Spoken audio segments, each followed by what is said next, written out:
Hi friends, నా ఛానల్కి తిరిగి స్వాగతం. శీర్షిక: తల్లి ప్రేమ ప్రతిధ్వని. మబ్బుతో నిండిన కొండల మధ్య ఉన్న ఓ ప్రశాంతమైన గ్రామంలో మీరా అనే మహిళ ఉండేది. ఆమె తన దయగల స్వభావానికి, అపారమైన సహనానికి, ముఖ్యంగా తన కుమారుడు అయాన్పై ఉన్న అమితమైన ప్రేమకు పేరు పొందింది. మీరా జీవితంలో కష్టాలు తక్కువేమీ కాదు. అయాన్ చిన్నబిడ్డగా ఉన్నప్పుడే ఆమె భర్త చనిపోయాడు. దీంతో ఇద్దరికీ అండగా నిలవడం ఆమె బాధ్యత అయ్యింది.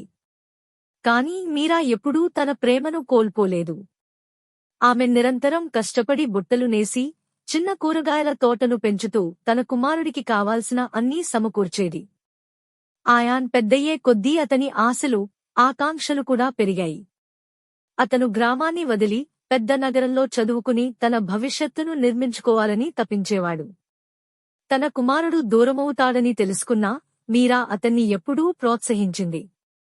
వెళ్లే రోజున ఆమె అతనికి తినుబండారాలను సిద్ధం చేసి, ఒక వెచ్చని శాలువాను అతని భుజంపై ఉంచి, నీవెక్కడ ఉన్నా నా ప్రేమ నిన్ను ఎప్పుడూ చేరుకుంటుంది అని మృదువుగా చెప్పింది. సంవత్సరాలు గడిచాయి. అయాన్ ఒక విజయవంతమైన వ్యక్తిగా ఎదిగాడు. కొత్త జీవనశైలిలో మునిగిపోయిన అతను తక్కువగా లేఖలు రాసేవాడు, ఇంటికి రాకలు తగ్గించేశాడు. కాని మీరా మాత్రం ఎప్పుడూ ఏమీ అనలేదు. ప్రతిరోజూ సాయంత్రం ఆమె కిటికీ దగ్గర కూర్చుని అతని మేలు కోసం ప్రార్థనలు చేసేది. తన మృదువైన చేతులతో ఇక ఉపయోగం లేని బుట్టలను అలవాటుగా నేస్తూ ఉండేది. ఒక చలికాలంలో, అనేక సంవత్సరాల తరువాత అయాన్ తిరిగి వచ్చాడు. అతను విలాసవంతమైన బట్టలు ధరించి గొప్ప రథంలో వచ్చాడు. కాని అతను తన చిన్నతనపు ఇంటిలో అడుగు పెట్టగానే అక్కడి చల్లదనాన్ని గమనించాడు. మీరా బలహీనంగా మారిపోయింది. ఆమె ఎప్పుడో కోల్పోయిన కోమలత కలిగిన వేళ్లు వణుకుతూ అతనిని తాకాయి.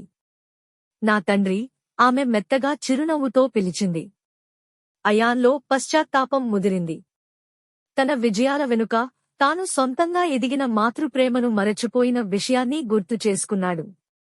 చుట్టూ చూసినప్పుడు గోడపై ఒక పురాతనమైన, చిరిగిపోయిన శాలువాను కనిపించింది.